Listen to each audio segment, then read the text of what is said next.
Hi, I'm Odalis. My parents threw an $86,000 anniversary party and called security to drag me out like I was nothing. In front of their guests, they said I was a beggar. What they didn't know, every fork, every flower, every flute of champagne, they owed it to me. But the part that haunts me isn't what they said, it's how long they planned it, how long they smiled in my face while quietly cutting me out of everything. And when I finally pulled the plug, the truth didn't just hit them, it buried them. So tell me, what would you have done in my place? Let's begin. I arrived at the gates just before sunset, the orange glow stretching across the sky like it was trying to soften what I already knew would be a hard night. The estate was massive, lavish even by San Marino standards. Two valets in tailored black suits stood by the entrance, flanked by topiary spheres and a gold-trimmed banner reading, "Celebrating 40 Years of Eternal Love, Augustus and Doreen Halifax." My parents. I wasn't dressed to impress, just a modest navy dress, my hair in a low twist, a pair of silver earrings that used to belong to my grandmother. Understated, respectful. Still, I knew I stood out among the Bentley-filled driveway and designer gowns fluttering in the early evening breeze. One of the valets stepped forward. "Name, ma'am?" "Odalis Halifax," I said clearly. He squinted, flipping the guest list clipboard. Then again. "Could you spell that?" I did. Twice. He still couldn't find it. "It must be a mistake," I said, offering a smile I didn't feel. "I helped organize this. Actually, I funded—" "Of course, ma'am. Go right ahead," he said finally, gesturing me past. The smell of orchids and champagne filled the air. A string quartet played something light and forgettable. Guests mingled by the champagne tower, talking over lobster sliders, their laughter like thin glass. Everywhere I looked, gold, silk, velvet, glowing lights. My card had paid for every one of them. Not that anyone knew, or wanted to. I walked in with my back straight, eyes scanning for a familiar face. Surely someone would welcome me. A nod. A hand squeeze. A whisper of, "I'm glad you're here." Instead, my father's voice thundered from the far end of the ballroom. "What are you doing here?" The music halted for a split second. People turned. Champagne flutes stopped midair. I started, but he didn't let me finish. "You weren't invited?" he said. His voice echoed. "This is family only." Family only. My mother appeared beside him, her mouth pulled tight like she was holding in a yawn. "Odalis, honey, don't make this a scene." Then she said it again, but softer, crueler. "You weren't invited." And that's when Callista strutted past. Her gown shimmered like ocean water under chandeliers. She looked me over with a half-smile that didn't bother pretending kindness. "I thought the guest list was curated," she said loudly, sipping her flute. Laughter. One man near the cake table snorted. I didn't move. My feet wouldn't let me. "Security," my father barked. "Escort her out. Now." One of the tuxedoed guards hesitated. "That's my daughter," he added. The other man stepped forward. "That's the beggar," my father corrected. "Get this beggar out." It hit like ice down my spine. Two hands, firm but not rough, took my arms. I let them. Guests parted. Whispers clung to the hem of my dress like static. At the threshold of the ballroom, someone snapped a photo. I saw the flash. I don't know who. Maybe Callista's assistant. Maybe someone who thought it was funny. I didn't scream, didn't cry, didn't give them the satisfaction of a reaction. I walked. Down the marble steps, past the hedge maze I paid to have restored, past the valet line where someone's Lamborghini coughed to life. When I reached the sidewalk, I stopped, took out my phone. The events folder, clicked, card, event services. 8-9, I pressed. Cancel funding. A little icon spun, then confirmed. Access revoked, payments reversed. 30 minutes later, I was sitting in my car, engine off, staring at the steering wheel when the first vibration came. 1 missed call, then 5. By the time I scrolled down, I counted 59, but the calls weren't what shook me. It was what I found in the group chat right after. I didn't plan to look. I truly didn't. After I hit cancel funding, I meant to drive home, pour a glass of water, and sit in the dark. Just breathe. Just exist. But my hand moved before I could talk myself out of it. I unlocked the phone again, expecting more missed calls, more voicemails. But instead, it was the blinking red dot on the family group chat that caught my eye. 6 unread messages. I hadn't seen anything in there for weeks. Months, really. Since Callista's birthday. Before that? Maybe Thanksgiving. I tapped it open without thinking. I wish I hadn't. The thread started with a forwarded video. The thumbnail alone stopped my breath. It was me, being walked out by security, head high, shoulders square, like I was trying to remember how to be human. I hit play. The angle was shaky. Whoever recorded it had zoomed in from across the ballroom. There was a tiny gasp when my father said the words. Then the video zoomed in tighter as I was walked down the steps. Below the video, Callista had written, "Cinderella forgot she wasn't real." Laughter emojis followed. From my brother-in-law. From one of my cousins. My mother replied a few lines down. "Told you she'd show up eventually. Always finds a way to make it about her." A few messages down, someone posted a meme. A woman being dragged out of a wedding flailing. Captioned, "Guest of honor, apparently." No one said, "This isn't right." No one deleted anything. No one even hesitated. It was clear now. This wasn't an accident. It wasn't a tense misunderstanding or some mismanaged invitation list. It was a trap, and I walked straight into it. I stared at the screen, my thumb hovering above the reply field.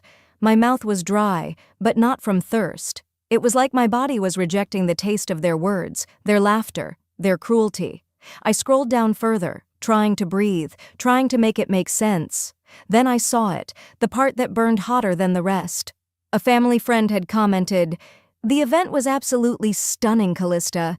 Who helped you plan it? Would love to use them for our fundraiser gala." Callista replied almost instantly, "Oh, it was all Dad. We had a family friend assist a little, but he really pulled it together." A family friend. I blinked, stared again. No mention of my name. No acknowledgement that the catering came from the vendors I'd spent months vetting, that the floral arrangements were my design, that the Amex card they ran every bill through was mine. Erased.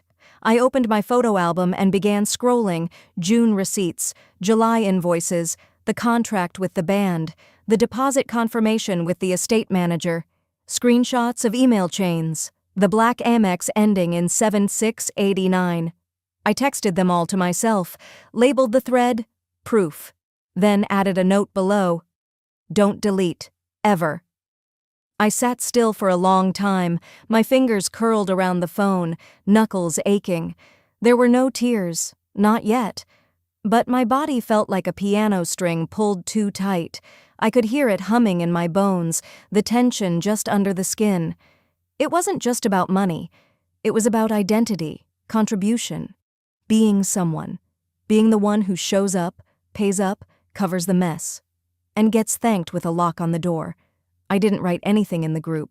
Not a word. Instead, I copied the entire thread, screenshots from start to finish. Then I scrolled up and found my last message from a week ago, just 6 words. "Congrats on 40 years of love." I held my finger there, then tapped, "Delete message, they didn't deserve it." Not the sentiment. Not the illusion. Not anymore. I locked the screen.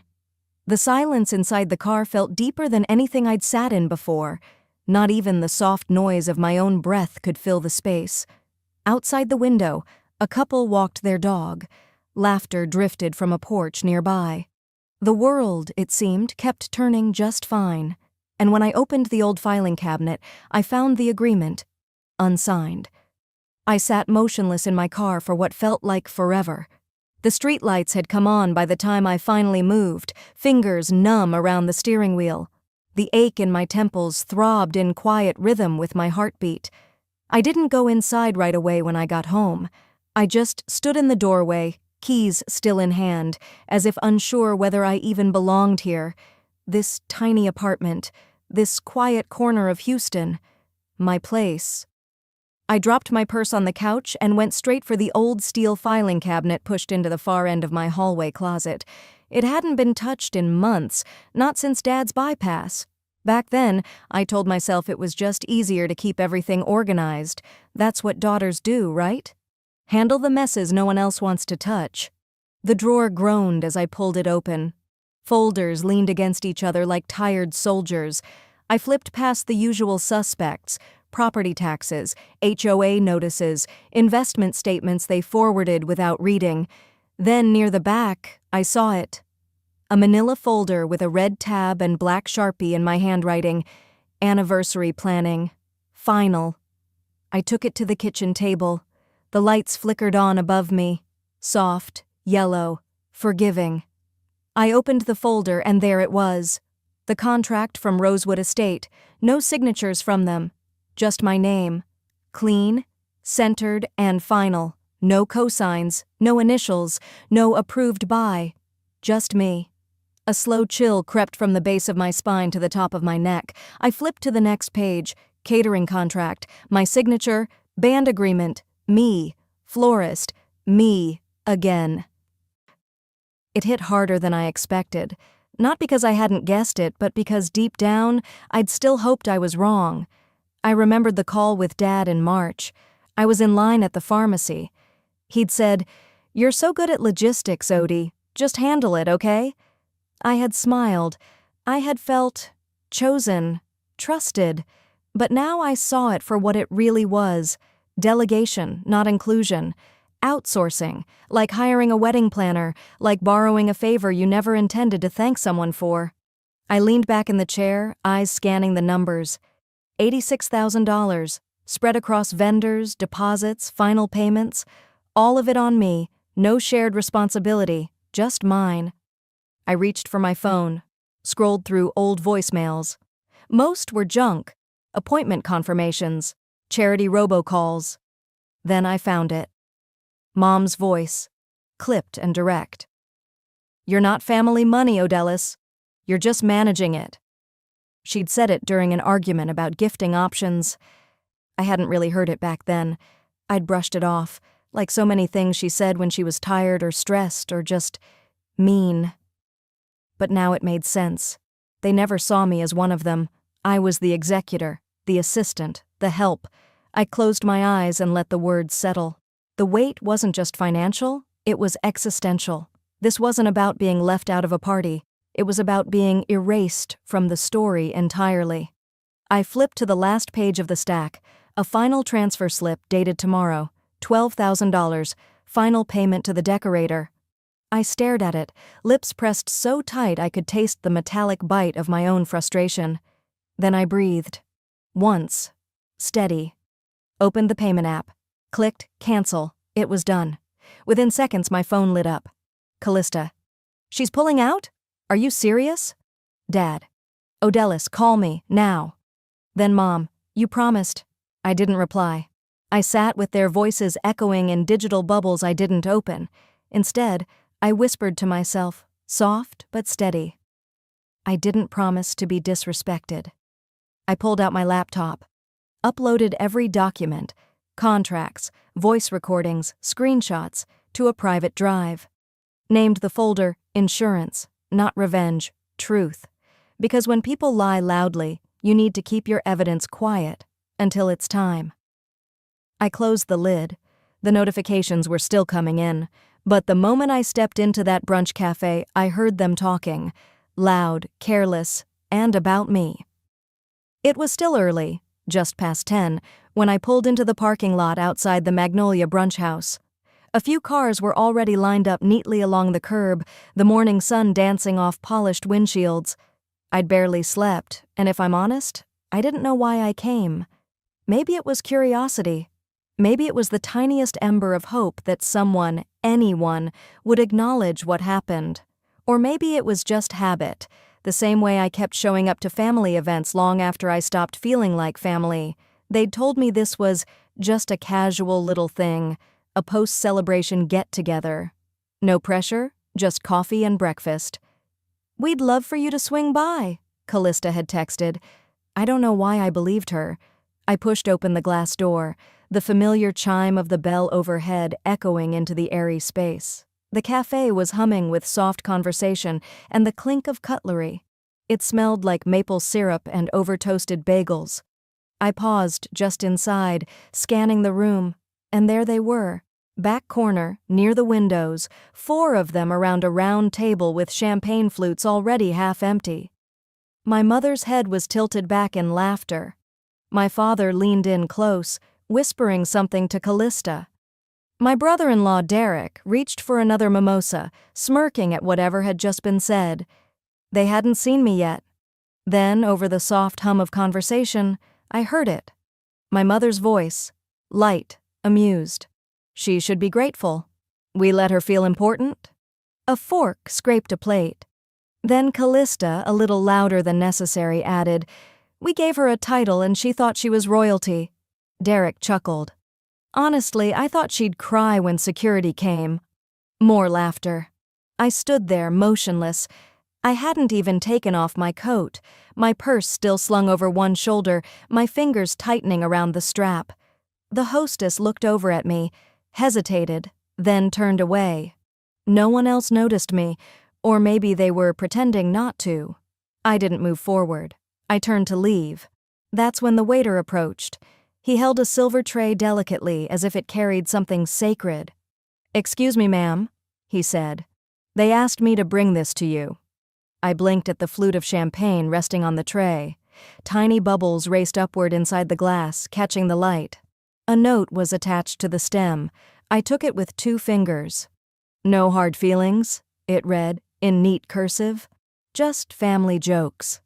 The same kind of glass from the anniversary dinner, same bubbles, same smile Callista had when she said, "Cinderella forgot she wasn't real." This wasn't brunch, it was theater, and I had walked straight into Act 2. I looked at the glass for a long time, then gently set it back on the tray. The waiter stood there awkwardly. "Would you like me to tell them anything?" I shook my head. I walked over. Steady. Quiet. I could feel my shoes on the tile, every step measured like a metronome. The laughter died the moment I reached the table. Callista's lips froze mid-smirk. Derek's smile faltered. I looked at my father, then my mother, then Callista. "Just so you know," I said evenly, "the bill's yours now." My mother opened her mouth. I raised a hand. "Enjoy brunch. It might be the last thing I ever pay for." And then I turned around and walked out. The cold outside hit me like a truth I'd always known but never wanted to admit. The kind that doesn't knock you down but settles in your chest like stone. Back in my car, I sat for a moment. The engine was off. The silence around me was complete. My phone buzzed. One message. "Callista." "Wait, what do you mean by that?" I stared at the screen, then deleted it, unread. The first alert came in while I was brushing my teeth. A soft chime from my phone, muffled under a pile of receipts on my nightstand. "Payment declined," the subject line read. I didn't react, at first. I thought it might have been a duplicate charge or a flagged transaction. That happened sometimes with high-value vendors, but when I rinsed, dried my hands, and reached for the phone, another came in, then another. By the time I sat down at my desk, the screen was lighting up like a fire alarm, one after another. "Luxury SUV rental. Payment rejected. Maui 4 seasons. Insufficient funds. Private excursion. Card authorization failed." I sat completely still, the cursor on my screen blinking like it was holding its breath. This was it. The dominoes had started to fall. They didn't know it, but everything had been quietly routed through me. My shell company, my business card, my networks. I had paid for their flights, rooms, private chefs, event staff. I'd used trust accounts I managed. A dozen payments layered in like tiles. All they had to do was smile and show up. Now it was unraveling in real time. I logged into one of the accounts. The security notification had triggered after I updated my settings the night before. The system locked them out automatically. I'd left enough funds to keep the lights on, but not the chandeliers. The phone rang. Once, then again. I didn't answer. The third time, I let it go to voicemail. The fourth, I muted it completely, but on the sixth ring, something made me pick up. "Did you mess with the payment system?" my father barked. I pulled the phone away from my ear slightly, then put it back. "I fixed it," I said. "You're welcome." He let out a bitter scoff. "Odalys, we have guests in Maui. This is humiliating." I leaned back, eyes half-lidded. "Then maybe next time? Use your own card." Click. He hung up without another word. There was no apology, no admission, just outrage that the ride had ended. I set the phone down on the table and let the silence fill the space. But it didn't last long. A message popped up on the screen from Callista. I didn't check it. But 10 minutes later, a voice note came through. It was from her number, but I knew immediately she hadn't meant to send it to me. Her voice filled the room in that smug tone she saved for when she thought no one was listening. "I told you we shouldn't have let her fund this stuff. She's unstable, probably still bitter about being the extra kid." There was a pause, then my mother's voice, thin and cold. "She should be grateful we even raised her." Then a third voice, male, deeper, laughing. "Well, she's not even really one of us, is she?" I didn't move. I didn't cry. I just sat there, hand curled around the phone, like it might grow teeth and bite me next. Not even really one of us. Those words didn't come out of nowhere. They'd always hovered at the edge of things, just never spoken aloud until now. I closed my eyes and let the memories unspool like thread from a broken spool. The adoption papers after my parents lost their first son. The whispered, "At least we still have Callista," after I brought home straight A's. The empty seats at my college graduation. The way my name never made it onto family property. The way family always meant someone else. It wasn't just this weekend. It was always. By the time the sun had dipped low behind the curtains, I had pulled the old keepsake box from the top shelf of my closet. It was dented on the corner. The lid still smelled faintly of cedar.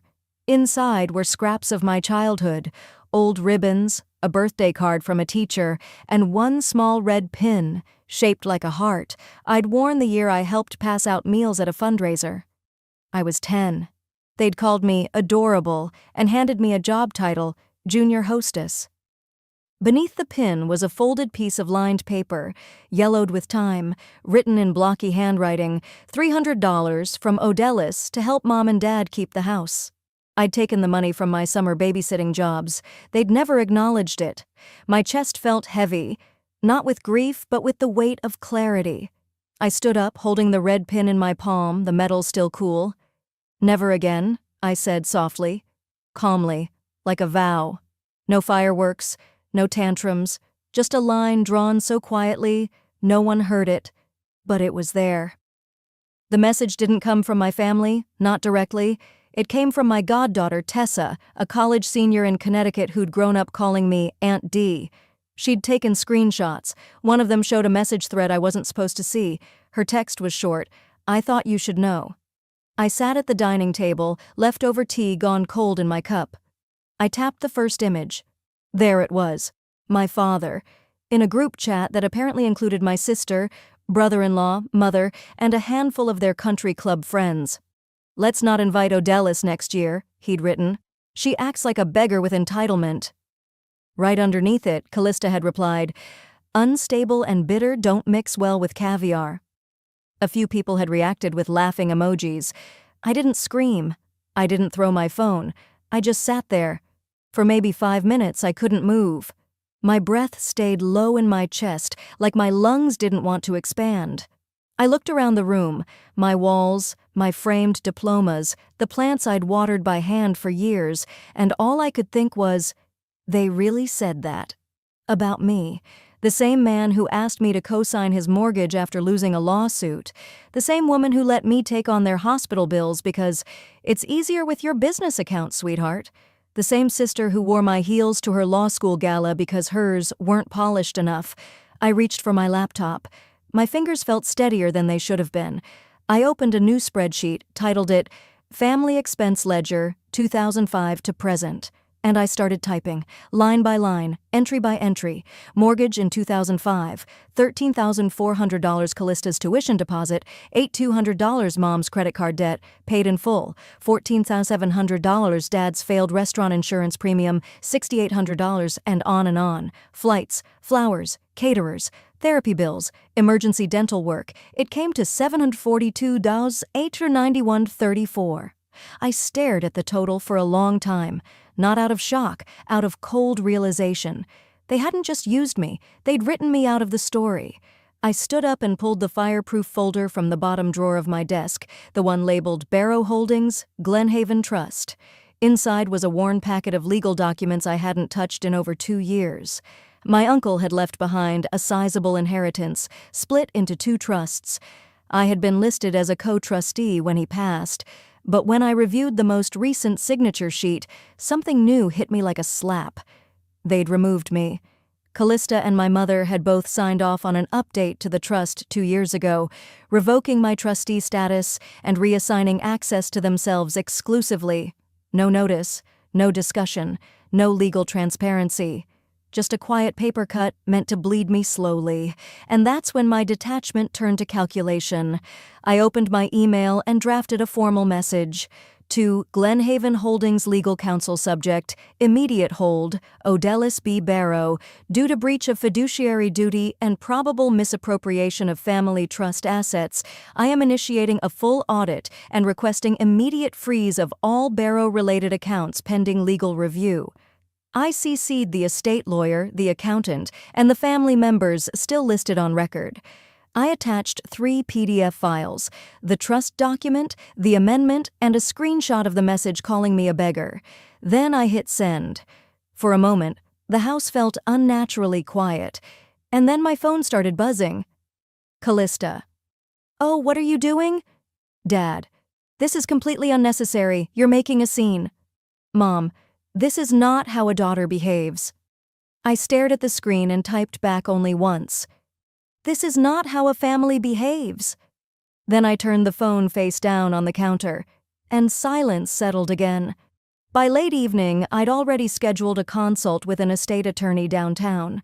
I reached out to a forensic accountant I knew from a prior case. I filed a request with the county clerk for every power of attorney form associated with the Barrow family since 2016. Something told me there was more buried under the surface, and I wasn't going to look away anymore. I used to believe patience was strength. That quiet loyalty was enough to earn my place. But maybe the real power wasn't in waiting. It was in knowing exactly when to stop.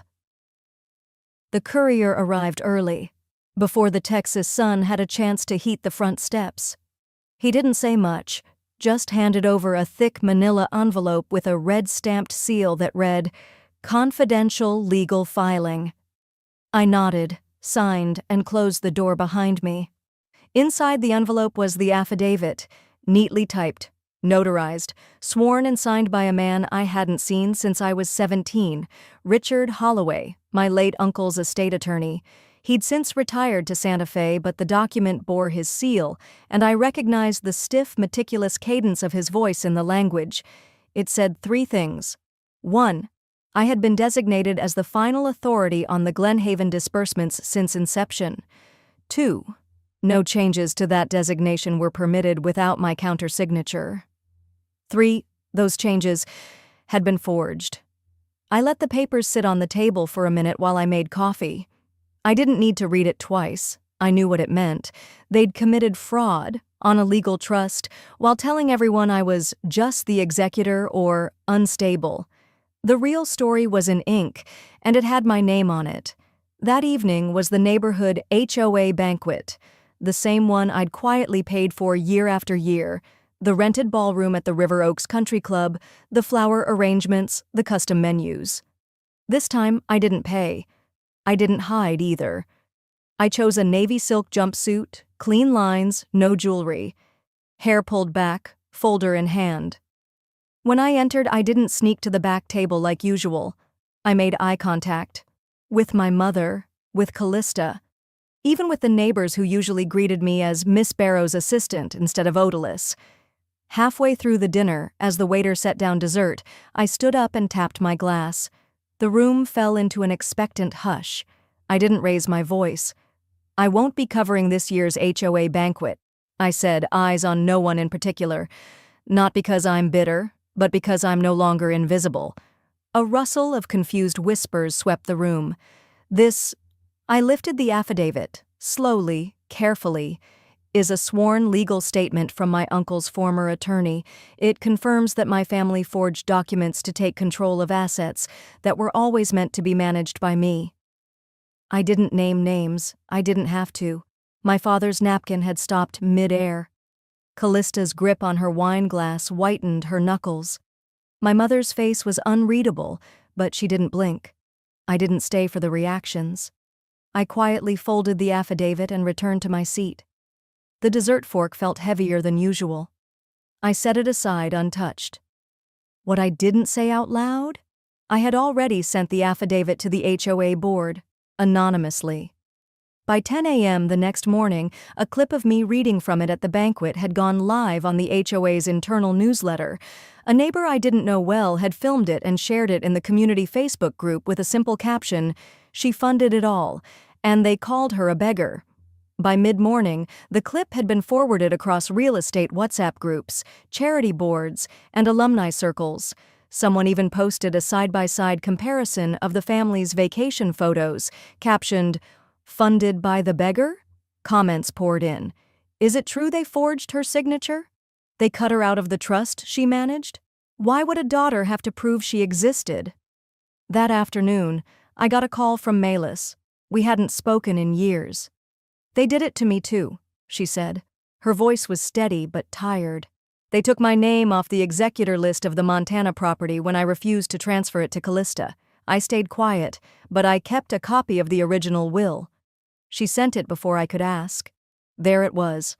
A draft copy of our uncle's will, dated 5 months before his stroke, naming me as the sole executor, not co-executor, not assistant trustee, sole. It had been scrubbed from every family file, rewritten, reworded, but it was real, and now it was mine. I forwarded it to my attorney, labeled it additional evidence.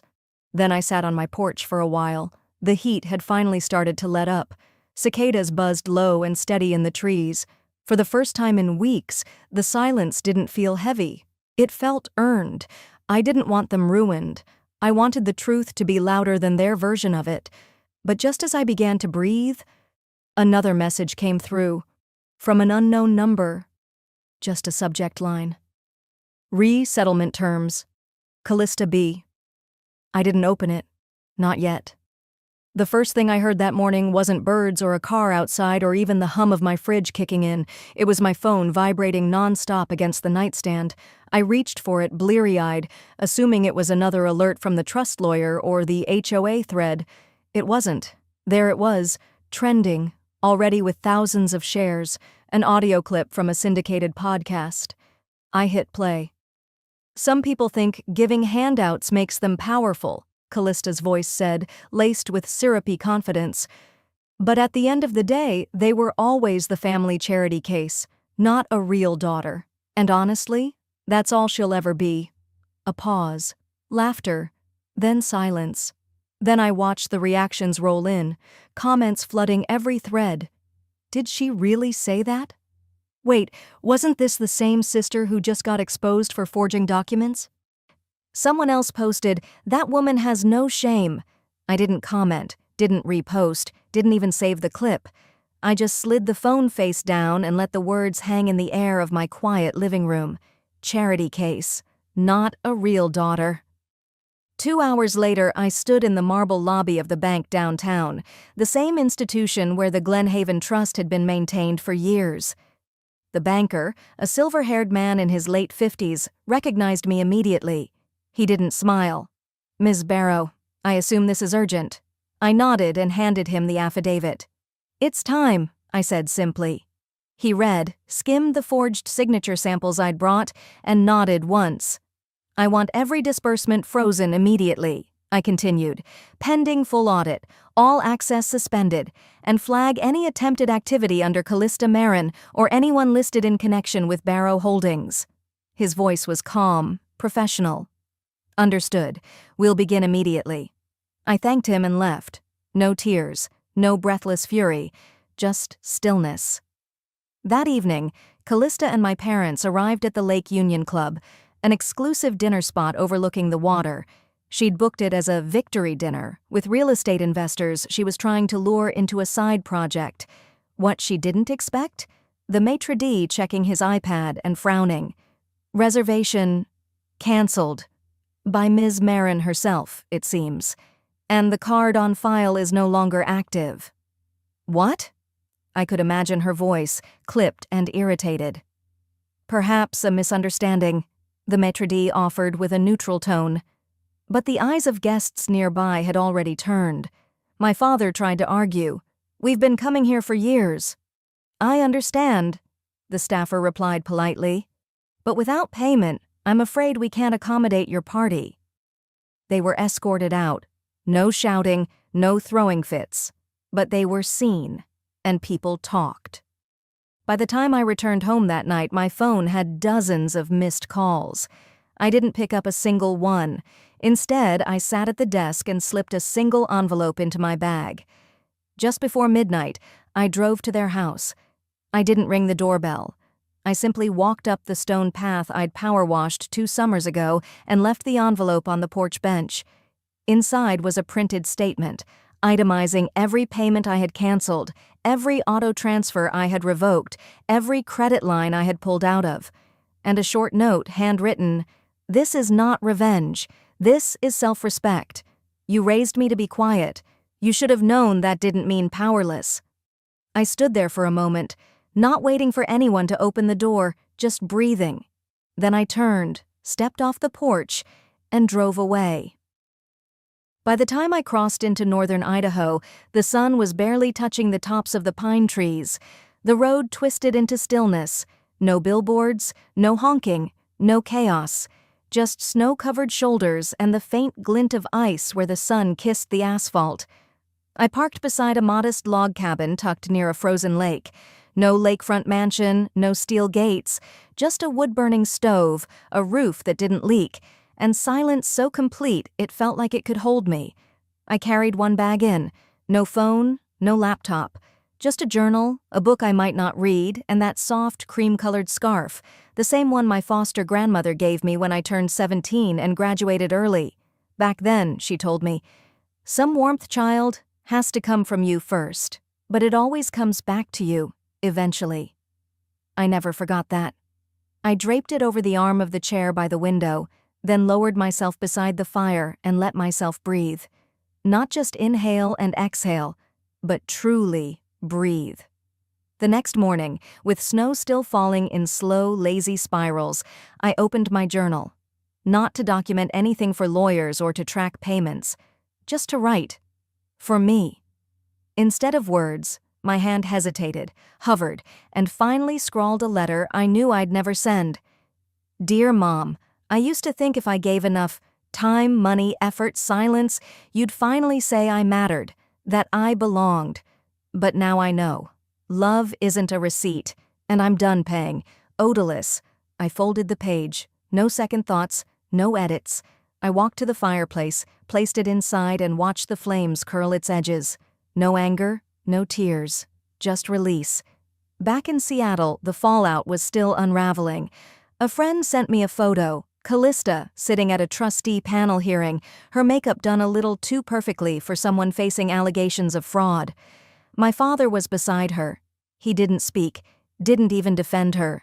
He looked smaller, like someone who realized too late that his silence hadn't made him wise, it had made him complicit. The podcast backlash hadn't died down. If anything, it became one of those looping audio bites in people's TikToks, stitched into stories about family betrayal and generational harm. "That's what you call your sister on national radio?" one viral video asked. "Nah, that's not petty, that's broken." But I didn't follow the comment threads. I was in the cabin, watching icicles melt outside the window, stirring soup on the stove, adding more wood to the fire, and sleeping more soundly than I had in years. 3 days later, a letter arrived, no return address, just local postmark. Inside was a handwritten note on plain stationery. Ms. Barrow, I processed the trust freeze when you walked in. I didn't say it then, but I want to now. Thank you. You don't know how many women needed to see that. Lila, First Bank of Cascade. That's when I finally cried. Not from shame, not from loneliness, but because someone had seen me. Not as the extra kid, not as the bank account, not as the beggar, but as a woman who stood up. Later that evening, as the sky turned indigo and the trees outside blurred into soft silhouettes, I sat by the window again. Fingers wrapped around a warm mug, scarf draped over my shoulders. No news alerts, no legal updates, no calls I dreaded. Just me. Just peace. And in the quiet, I thought, I didn't win by yelling louder. I didn't heal by forcing apologies. I healed when I stopped asking for space and made it myself. That's when I knew. This wasn't the end of the story. It was the start of my life.